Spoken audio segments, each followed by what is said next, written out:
Hi, it's Nikki here and welcome to episode 2 of this month's topic, which is all about 4 ways to become a better line manager. And in this particular episode, what we're going to talk about is signposting, and more specifically about signposting standards and expectations. That's what this is all about. So what do I mean by that? Well, in episode 1, we talked about communication, and more specifically about communicating in the style of your direct reports or even your stakeholders, so that you get what you want in a more effective way because you've stepped into their world.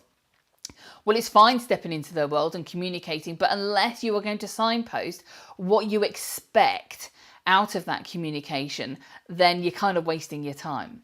So in terms of standards and expectations, let me give you an example of what I mean. I'm going to use a super simple one of team briefs, for example. So if you are hosting a team brief or a team meeting, and it's a date and time that's in the diary, and it's been something that's been running for a long time, you may well have already set up your standards and expectations for that. But if something's not running right within it, i.e., let's say people continuously turn up late to it, it's quite disruptive to that first 5-10 minutes of things, you're having to kind of recap on stuff and you want to readdress it. So you've got a couple of options here. If you want to do that, you can start to set some standards and expectations around that.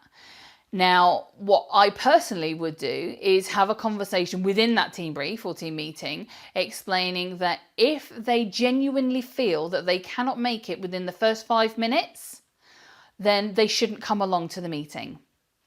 And that's not because you are punishing them. It's because if they've got a genuine reason, i.e. they're dealing with a customer complaint, they are on a project, a conferencing call that's overrun, there may be a genuine reason why they can't make it. Okay, have a system in place where somebody in that team brief takes on the responsibility of passing on the key points to the person that can't make it. So you need to have that in place.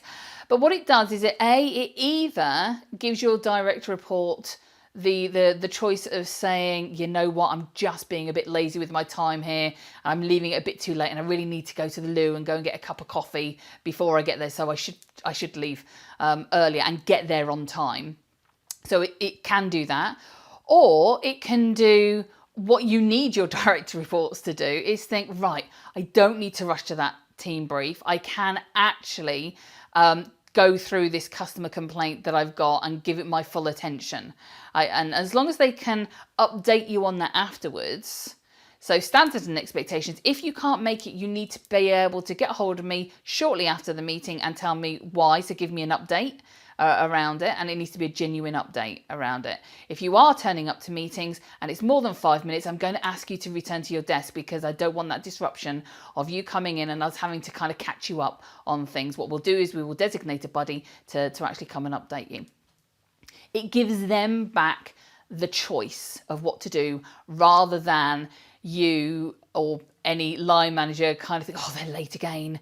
Or doing something that I used to do a very long time ago, which is I only used to put the biscuits and the donuts out for the first 5 minutes, and then I used to take them away because then people knew they weren't getting donuts or biscuits after the first 5 minutes. So you can steal that idea as well if you like.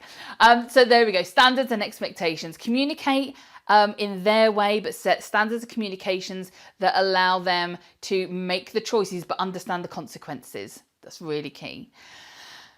If you've got an alternative to this, I would love to hear about it, so you can stick it in the comments and we can continue the conversation that way. But for now, episode 3 is going to be drilling this down even further so that they really do understand what it is that you're asking them. So I hope that you join me on that one. I'll see you there.